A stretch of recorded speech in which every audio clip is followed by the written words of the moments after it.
Hello friends, welcome to Viha vlogs. இன்னைக்கு நம்ம creamy cheese french fries எப்படி பண்றதுன்னு பார்க்க போறோம். சோ வாங்க நம்ம இப்போ ரெசிபிக்குள்ள போயிடலாம். இன்னைக்கு நான் 2 உருளைக்கிழங்கு எடுத்து அதை தோல் சீவி வெச்சிருக்கேன். சோ அதை எப்படி நம்ம 2 எட்ஜஸும் கட் பண்ணிக்கலாம். ஏனா அப்போதான் நம்ம கட் பண்ணும்போது french fries ஷேப் கரெக்ட்டா வரும். இந்த மாதிரி நீட்டமா கட் பண்ணிக்கங்க. கொஞ்சம் தடியா கட் பண்ணுங்க. நீங்க மெலிசா கட் பண்ணீங்கனா அது வந்து எண்ணெயில போடும்போது அது கிறிஸ்பா வந்துரும். french friesனா நமக்கு அது வெளியில கிறிஸ்பியாவும் உள்ள கொஞ்சம் சாஃப்ட்டாவும் இருக்கணும். சோ இந்த மாதிரி நீட்டா கட் பண்ணி எடுத்துக்கங்க.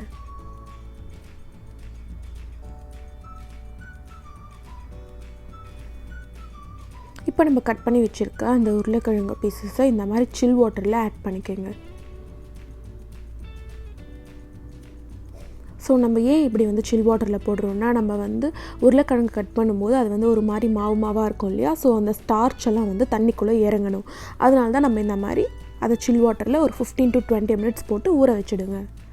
இப்போ 15 to 20 minutes ஆயிடுச்சு. சோ நான் இத ஒரு பிளேட்ல ட்ரான்ஸ்ஃபர் பண்ணிக்கிறேன்.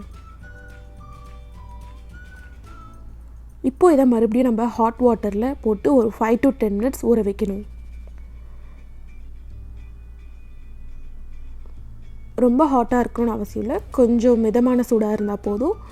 சோ 10 minutes கழிச்சு நீங்க இப்படியே அந்த உருளைக்கிழங்கை வாட்டர்ல இருந்து எடுத்து இப்படி ஒரு கிளாத்ல போட்டு அந்த வாட்டர்லாம் நல்லா dry பண்ணி எடுத்துருங்க. இப்போ ஒரு ஸ்டவ் ஆன் பண்ணி அதுல pan வச்சு நல்லா ஆயில் ஊத்திக்கங்க. ஃப்ரை பண்ற அளவுக்கு நல்லா ஆயில் ஊத்திக்கங்க. சோ ஆயில் இப்போ ரொம்ப ஹீட் ஆக கூடாது. லைட்டா ஹீட் ஆனாலே போதும். இப்போ நம்ம இதல french fry sticks ஆட் பண்ணிக்கலாம். இத ஆட் பண்ணி ஒரு 2 to 3 minutes இத ஃப்ரை பண்ணி எடுத்துருங்க. பொன்னிறமா ஆகணும்னு இப்போ அவசியம் இல்ல. சோ ஒரு 2 to 3 minutes ஆயில்ல போட்டு எடுத்துருங்க.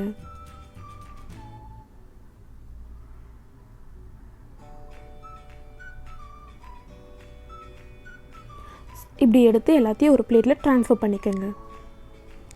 இப்போ ஆயில் நல்லா ஹீட் ஆவணுங்க. நம்ம இத செகண்ட் டைம் மறுபடியும் ஃப்ரை பண்ணனும். சோ ஆயில் நல்லா ஹீட் ஆகணும். நல்லா ஹீட் ஆயிட்டதோ இந்த மாதிரி போட்டு கோல்டன் பிரவுன் ஆகுற வரைக்கும் நல்லா ஃப்ரை பண்ணி எடுத்துருங்க.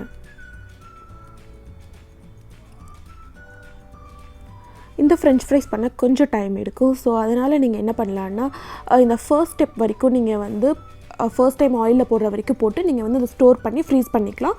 உங்களுக்கு தேவையானப்போ எடுத்து நீங்க மறுபடியும் இந்த மாதிரி ஃப்ரை பண்ணி சாப்பிடலாம். சோ இப்போ இது கோல்டன் பிரவுன் ஆயிடுச்சு. இப்போ நான் இத ஆயில்ல இருந்து எடுத்து ஒரு பிளேட்ல ட்ரான்ஸ்ஃபர் பண்ணிக்கிறேன். இப்போ இதல லைட்டா salt ஆட் பண்ணி mix பண்ணிக்கங்க. சோ அவ்வளவுதாங்க நம்ம french fries ரெடி ஆயிருச்சு. இப்போ இதுக்கு சீஸ் எப்படி பண்றது நம்ம பார்க்கலாம் வாங்க. சோ இந்த மாதிரி ஒரு pan வச்சு pan நல்லா ஹீட் ஆனதும் அதுல 1 tablespoon பட்டர் ஆட் பண்ணிக்கங்க. பட்டர் ஆட் பண்ணலாம் இல்லனா நீங்க ஆயிலும் ஆட் பண்ணிக்கலாம். நெக்ஸ்ட் இதுல 2 tablespoon மைதா ஆட் பண்ணிக்கங்க. மைதா ஆட் பண்ணிட்டு லம்ப்ஸ் இல்லாம நல்லா கலந்து விட்டுக்கங்க.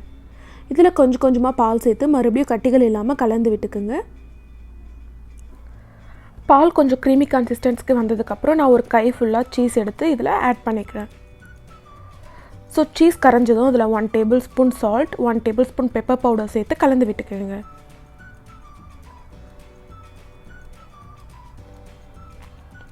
அவ்வளவுதாங்க நம்ம சீஸ் ரெடி ஆயிருச்சு.